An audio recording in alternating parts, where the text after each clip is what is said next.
Guys, അപ്പോൾ ഞാൻ വന്നിരിക്കുന്നത് സ്ട്രേഞ്ചർ തിങ്സ് സീസൺ 5 റിവ്യൂ ആയിട്ടാണ്. അപ്പോൾ ഞാൻ സ്ട്രേഞ്ചർ തിങ്സ് മൊത്തം കണ്ടുള്ള ആളെന്ന് എനിക്ക് ഈ സീസണെ പറ്റി പറയാനുള്ളത്. സീസൺ വണ്ണിൻ്റെ അത്ര പേരില്ലെങ്കിലും കുഴപ്പമില്ല, കഥയൊക്കെ ഉണ്ട്.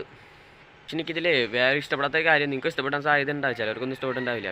വെക്നേനെ കൊന്നത് ശരിയായില്ല. വെക്നേനെ ഇങ്ങനെയല്ല കൊല്ലണത്. ഇത് എന്ത് കൊല്ലം കൊന്നത്? ഒയ്യോ, ആ മറ്റേ മോനെ ഒരു കുത്തു പോയി കൊന്നു. വെക്നയ്ക്ക് അത് ഫൈറ്റ് പോലും ചെയ്യാൻ പറ്റിയില്ല. ചോനെ വെക്ന ഫൈറ്റ് ചെയ്തിട്ടില്ല ചോനെ ലാസ്റ്റ് എപ്പിസോഡിൽ, എപ്പിസോഡ് 7 സ്ട്രേഞ്ചർ തിങ്സ് 5. അപ്പോൾ അതാണ് അതിൻ്റെ ലോവസ്റ്റ് റേറ്റഡ് എപ്പിസോഡ് എന്നൊക്കെ ചെവിടെ ഞാൻ കേൾക്കുന്നുണ്ട്.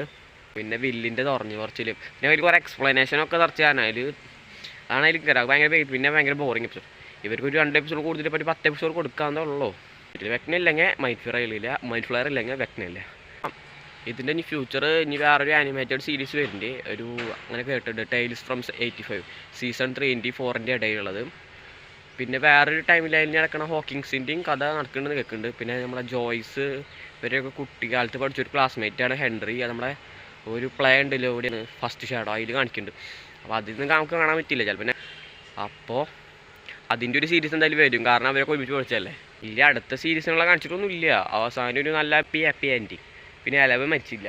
പിന്നെ സീസൺ 5 കുറേ പേര് മരിക്കുന്നു പറഞ്ഞു. സീസൺ 5 പ്രത്യേകിച്ച് ആരും മരിച്ചിട്ടില്ല. അപ്പോൾ ഇത്രയുള്ള നമ്മുടെ സ്ട്രേഞ്ചർ തിങ്സ് സീസൺ 5 റിവ്യൂ. അപ്പോൾ നമുക്ക് ഇനി ഒരു അടിപൊളി സ്ട്രേഞ്ചർ തിങ്സ് യൂണിവേഴ്സിൻ്റെ ഒരു ആനിമേറ്റഡ് സീരീസ് വരുന്ന സാധ്യതയുണ്ടെന്ന് ഞാൻ കേൾക്കുന്നുണ്ട്. അപ്പോൾ അതിനുവേണ്ടി നമുക്ക് വെയിറ്റ് ചെയ്തിരിക്കാം.